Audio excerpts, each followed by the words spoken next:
മനുഷ്യത്വത്തിൻ്റെയും നിസ്വാർത്ഥ സ്നേഹത്തിൻ്റെയും പ്രവാചകനായിരുന്നു ഫ്രാൻസിസ് മാർപ്പാപ്പയെന്ന് വിവിധ ക്രൈസ്തവ സഭാ മേലധ്യക്ഷന്മാർ അനുസ്മരിച്ചു. ആ വാക്കുകളിലേക്കാണ് ഇനി. വ്യക്തിപരമായി എന്നെ സംബന്ധിച്ച് അദ്ദേഹത്തോട് അടുത്ത് ഇടപഴകുന്നതിനും സംസാരിക്കുന്നതിനും വളരെ സ്നേഹത്തോടുകൂടി കേൾക്കുന്നതിനും പറയുന്നതിനും ഒക്കെയുള്ള ഒരു സ്വാതന്ത്ര്യം അനുഭവിക്കുന്നതിന് എനിക്ക് സാധിച്ചിട്ടുണ്ട്. അദ്ദേഹത്തിൻ്റെ സഭയുടെ ശുശ്രൂഷ, അദ്ദേഹത്തിൻ്റെ ലോകത്തോടുള്ള അദ്ദേഹത്തിൻ്റെ സമീപനം, ഏറ്റവും ദുർബലരായവരെക്കുറിച്ചുള്ള കരുതൽ, ലോക മനസാക്ഷി രൂപീകരണത്തിൽ അദ്ദേഹം പുലർത്തിയ ശ്രദ്ധ, എല്ലാ മനുഷ്യരും ബഹുമാനിക്കപ്പെടേണ്ടവരാണ് എന്ന വലിയ ആത്മീയ ദർശനം, ഇതൊക്കെ ഫ്രാൻസിസ് പാപ്പായെ വ്യത്യസ്തനാക്കുന്ന മേഖലകളാണ്. മാർപ്പാപ്പയുടെ ദേഹവിയോഗം നമ്മെല്ലാവരെയും സംബന്ധിച്ചിടത്തോളം വളരെ ഏറെ ദുഃഖം ജനിപ്പിക്കുന്ന ഒന്നാണ്. അദ്ദേഹം ബുദ്ധി കൊണ്ട് മാത്രമല്ല ഹൃദയം കൊണ്ടുകൂടി മനുഷ്യരോട് സംവദിച്ചവനും തൻ്റെ ജീവിതത്തിൽ ഹൃദയത്തിൻ്റേതായ ഒരു ജീവിത ശൈലി അവതരിപ്പിച്ചവനുമാണ്. അദ്ദേഹം പാവപ്പെട്ടവർക്കും അശരണർക്കും അഗതികൾക്കും അഭയാർത്ഥികൾക്കും വളരെയേറെ പ്രാധാന്യം കൊടുത്തിരുന്നുവെന്ന് നമുക്കറിയാം. കത്തോലിക്ക സഭയുടെ തലവനായ ഫ്രാൻസിസ് പാപ്പ നിര്യാതനായ വിവരം വളരെ ഞെട്ടലോടുകൂടിയാണ് നമ്മൾ ഓരോരുത്തരും കേട്ടത്. നമ്മൾ പത്രമാധ്യമങ്ങളിലൂടെയൊക്കെ അറിഞ്ഞിരുന്നത് അദ്ദേഹം സുഖം പ്രാപിച്ചു, അദ്ദേഹം തിരിച്ചു വന്നു എന്നാണ്. അപ്രതീക്ഷിതമായി അദ്ദേഹം നമ്മളെ കടന്നു പോകുമ്പോൾ, നമ്മോട് വിട പറയുമ്പോൾ ആ ദുഃഖം താങ്ങാനാവാൻ പറ്റാത്തതാണ്.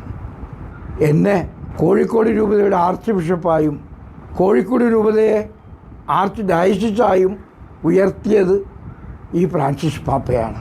എനിക്ക് ഇത്ര മഹത്തായ ഒരു സ്ഥാനം നൽകി ആദരിച്ച ഈ മാർപ്പാപ്പയ്ക്ക് ഞാൻ എല്ലാവിധത്തിലുള്ള പ്രാർത്ഥനയും നേരുകയാണ്. വളരെയധികം വേദനയോടുകൂടിയാണ് പരിശുദ്ധ പിതാവ് ഫ്രാൻസിസ് പാപ്പയുടെ ദേഹവിയോഗത്തെ പറ്റി അറിഞ്ഞത്. വേദനിക്കുന്ന നാനാജാതി മതസ്ഥരായ എല്ലാ മനുഷ്യർക്കും എൻ്റെ ഹൃദയപൂർവമായ പ്രാർത്ഥന നേരുകയാണ്.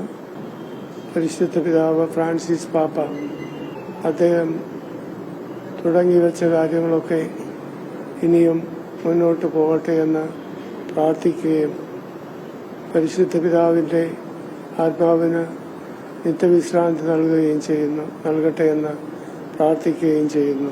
ലോക ക്രൈസ്തവ സഭകളിൽ പരമോന്നത സ്ഥാനം അലങ്കരിക്കുന്ന കത്തോലിക്ക സഭയുടെ പരമാധ്യക്ഷനും ആ പരമാധ്യക്ഷന്റെ ശബ്ദം കേൾക്കുവാൻ ഏത് കാലത്തും ലോകം കാതോർത്തിട്ടുണ്ട്. അസമാധാനം ലോകത്തിൽ നടമാടുമ്പോൾ, തിന്മ ലോകത്തിൽ അധികരിക്കുമ്പോൾ, യുദ്ധത്തിൻ്റെ ഗണിതകളിൽ ജാതിയെന്നോ മതമെന്നോ രാജ്യമെന്നുള്ള വ്യത്യാസമില്ലാതെ, ഭാഷയെന്നോ ലിംഗമെന്നുള്ള വ്യത്യാസമില്ലാതെ കഷ്ടത അനുഭവിക്കുന്നവർക്ക് മധ്യേ അവിടെ സമാധാനം പുനഃസ്ഥാപിക്കുന്നതിനും നീതി ഉറപ്പാക്കുന്നതിനും വേണ്ടിയിട്ട് എപ്പോഴും പരിശുദ്ധ പിതാവ് ശബ്ദമുയർത്തുമായിരുന്നു. ഔദ്യോഗികമായിട്ടുള്ള സ്ഥാനമാനങ്ങളുടെ യാതൊരു ആർഭാടവും കാണിക്കാതെ ജനങ്ങളോട് വളരെ സൗമ്യമായിട്ട് സ്നേഹമായിട്ട് ഒക്കെ സംസാരിക്കുന്ന ഒരു മാർപ്പാപ്പ. പ്രത്യേകിച്ച് സിറോ മലബാർ സഭയ്ക്ക് അജപാലന അധികാരവും പ്രേക്ഷിത അധികാരവും ഇന്ത്യ മുഴുവനിലേക്കും നൽകിയ മാർപ്പാപ്പയാണ്. ചിലപ്പോൾ സെയിം സെക്സ് ഹോമോസെക്ഷൽസ്, പക്ഷെ അവരും പരിഗണിക്കപ്പെടേണ്ടവരാണ്, അവർ മാറ്റി നിർത്തപ്പെടാൻ പാടില്ല എന്ന് വിശ്വസിക്കുന്ന ഒരു മാർപ്പാപ്പ. അദ്ദേഹത്തിന് ഏറ്റവും മാതൃകയായി അദ്ദേഹം സ്വീകരിച്ചത് വിശുദ്ധ ഗ്രന്ഥത്തിലുള്ള യേശുക്രിസ്തുവിനെ തന്നെയാണ്. യേശുവിനെ ഏറ്റവും നന്നായി മനസ്സിലാക്കുകയും അനുഭവിക്കുകയും ആ ക്രിസ്തുവിൻ്റെ പ്രതിപുരുഷനായിട്ട് കത്തോലിക്ക സഭയുടെ പരമാചാര്യനായിട്ട് അദ്ദേഹം തിരഞ്ഞെടുക്കപ്പെട്ടപ്പോൾ ആ നിയോഗം വളരെ വിശ്വസ്തയോടുകൂടി അദ്ദേഹം നിർവഹിച്ചു. ചുരുക്കത്തിൽ എനിക്ക് തോന്നുന്നത് സുവിശേഷത്തിൽ കാണുന്ന ക്രിസ്തുവിനെ അതിൻ്റെ എല്ലാ ചൈതന്യത്തിലും സ്വാംശീകരിക്കുവാനായിട്ട് ശ്രമിച്ചു. അതാണ് അദ്ദേഹത്തിൻ്റെ ജീവിതത്തിൻ്റെ ഏറ്റവും പ്രധാനപ്പെട്ട സവിശേഷത. വിശ്വസ്തതയായിരുന്നു.